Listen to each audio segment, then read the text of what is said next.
Welcome back to the 5 and 5. This is actually a very delayed video. I apologize. This is the 5 and 5 for the month of May. I have some things I really want to say about the entertainers for the month of May, and I just couldn't skip it. I felt like I really needed to share this, and we'll get to June because that month has passed also, so we're not going to get behind on everything. But for right now, we're going to post this, and eventually we'll get to June.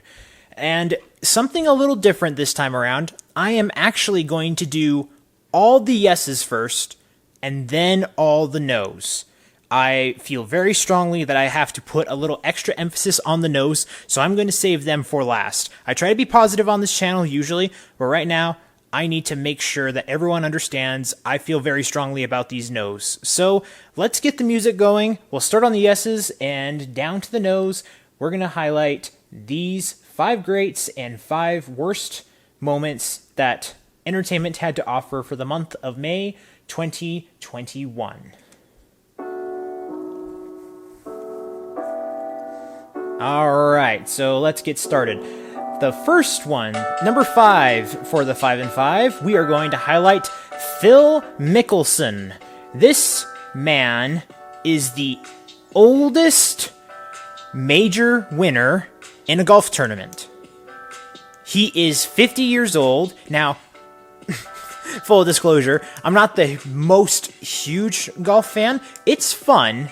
It is. It's not my favorite thing to do with my free time, but hey, I gotta recognize when someone accomplishes something in a great moment and still being able to do it at a slightly older age. He nailed it right out of the park, and now he's going to be doing another one with Tom Brady. It's a dual thing that I guess he's going against Aaron Rodgers, and I wish I remembered the name of the other golfer who is a professional.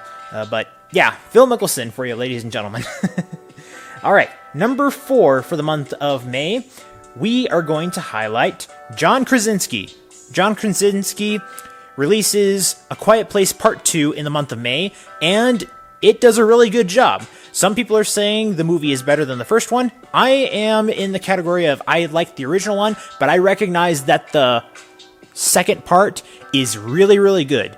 And he has a small role in it, despite, the things that happened in the first one. But he has a role, but now he took all the credits for writing and directing. He wasn't sharing anything. He was doing this all himself. He did a phenomenal job of carrying this out. And if I understand correctly, because I think I heard this on an interview he did with Ryan Seacrest, there may be a part 3 in the works right now. So, John Krasinski did a great job with a sequel for a movie that maybe didn't, but, it worked out really well. So, I'm happy about that. Number 3 on the yes category for the 5 and 5, we are going to highlight Tani Tolua Ademui. Sorry. Ademui. Yes, that's him. We'll just call it, his nickname is Tani, so I probably should just go with that. This is a very, very young man, 10 years old. He is the newest chess master.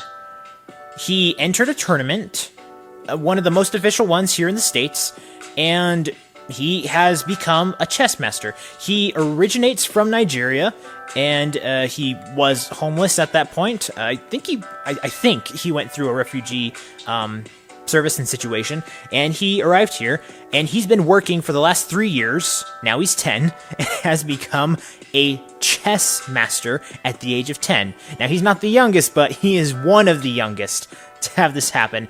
Congratulations to him. This is something that I don't find often, and he just did a really spectacular job. Number 2, we're going into baseball. We are going to highlight Javier Baez. He plays for the Cubs, and in a great interesting game against the Pittsburgh Pirates, he hits a ball, gets a very, very special RBI. He hits a ball that is going to first base, but the first baseman doesn't tag the base, and he's actually retreating back to home base, but he never gets tagged at any point, while the other player on third makes it home. The Pittsburgh Pirates don't really understand what's going on. The first baseman totally could have tagged Javier Baez out, but Javier Baez made sure he kept his distance, and somehow, even with his teammate getting to home plate on a crazy RBI like that, gets his way all the way to second base. It was one of the most awesome situations where a guy just doesn't give up when he knows that a ball could easily tag him out, and he decides, you know what, I'm going to play this out. And it worked. It was one of the most awesome things I've seen in baseball in a long time. Congratulations to him. Number 1 for the yes category, Clay Travis. Clay Travis has created Outkick, where he is trying to talk about sports in the most honest and, in a way, sincere may be too nice of a word, but he is doing that. Trying to be brutal, but also just trying to say it like it is. He's not trying to beat around the bush or trying to pander to athletes or to anyone on social media. He's doing a great job. And his website and company grew so big that Fox, I don't know if it's Fox or Fox Sports, but one of those two, the Fox brand, bought his company. And, you know, he's bragging about it like, hey, he's made a lot of money off of that. And also, through his following, because he has taken some interesting stance that many of the others in the mainstream sports world will not take, he actually has been offered a co-host spot from the empty spot of the late, Rush Limbaugh. And now, I don't need to highlight that more because this isn't a political channel, but hey, that's kind of a big deal. The greatest conservative show radio host, he did a lot, and since we lost him, I think putting Clay Travis there as a co-host, that's something incredible. So he's had quite a month there. So congratulations to him once again. All right, ladies and gentlemen, we're going back into the nose right now. The nose for May 2021. This is a big list. Tony LaRussa. Who is Tony LaRussa? If you're not following sports, he is the manager of the Chicago White Sox. He gets a spot on here because one of his players is actually trying to play the game. Now, there's a lot of conversation going on right now about trying to honor the classical style of the game. Some of the players are just wanting to get theirs, and nothing wrong with that. Not trying to abandon their teams, but they're trying to actually do a good job when it is their moment to step up to the plate or their moment to make a play. And he kind of cut him down. He kind of threw him under the bus. It was kind of sad, and I'm a little perplexed as to what's going on. I think more of this is going to pop up later on in the year with baseball, and I'm a little concerned because this is my favorite sport. All right, number 4 for the nose, Bibi Reyes. Bibi Reyes gets a spot on here because of her album, Better Mistakes. I would just categorize it as a mistake. It is one of the most shallow-oriented albums, and it pains me to say this, because there is something about Bibi Reyes that I genuinely like. I don't know so much about her music still, but there's something there. She has a voice for it, but the actual songs that are finalized and composed and made for us, I don't know what to say about it, and it's just paining me that this is what's going on with her. All right, number 3, Stephen A. Smith. Back to sports. Stephen A. Smith gets a spot on here because he's throwing out some ridiculous things saying about Tim Tebow. I know it's kind of a strange situation going on with him and this deal he's making with the Jacksonville Jaguars, but Stephen A. Smith is making much more outlandish claims than that are actually going down, and it's kind of embarrassing, and it's actually kind of getting to the point where it's like creating actual divisions in personal opinions and perspectives. It's really irresponsible of him, and I wish that he would, try to look at what is the real deal and not just assume some really ridiculous ideas. And in addition to that stuff that he had with Tebow, also Kwame Brown recently had some interesting things to say going on with sports, with both the athletes and the broadcast media. And,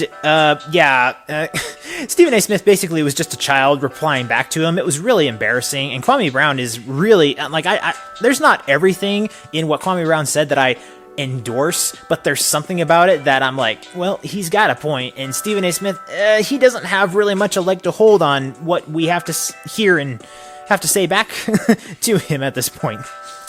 All right, number 2 for the nose, Seth Rogen. Seth Rogen is adult for what he said about cancel culture not existing. again, I'm not trying to delve into the political sphere here, but you can't deny that it exists. There are people who are literally trying to get others off of their platforms, trying to get them canceled or fired from their jobs, or so that they become unemployable. It exists out there. Now, it doesn't have to, because people could just ignore Twitter. It's totally possible.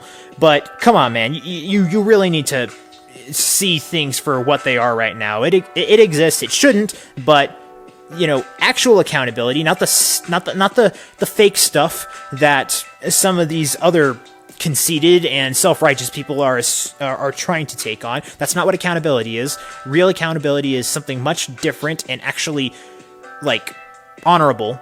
It is not what Seth Rogen is talking about. In addition to that, he's also kind of throwing his longtime friend James Franco under the bus. Now, I know James Franco has some issues going on a legal sense, and which may or may not be ending up true. I haven't actually looked that much into it, but it just seemed off that this is a guy that he's worked with for so long, and he just casually and without hesitation just threw him under the bus. He's not trying to create any loving ways to remember him, or trying to say I want to support him despite him having maybe made bad decisions. He just totally threw his friend under the bus, and that's a huge no for me. Alright, and the number one spot for the no's for this month of May, Chrissy Teigen. Chrissy Teigen has been ousted as having cyberbullied and encouraging suicide for a number of celebrities, including but not limited to Courtney Stodden and Lindsay Lohan. I'm very careful when I use this word. That is deplorable. That is not good. You should never, ever, ever make such a suggestion to a single soul ever. This is not excusable for anyone. Chrissy Teigen, that is shameful. All of the things that have been going on here in the no category have their place to be here for being criticized. This is not one that anyone can argue with. You do not encourage people to kill themselves. That is wrong. It is bad.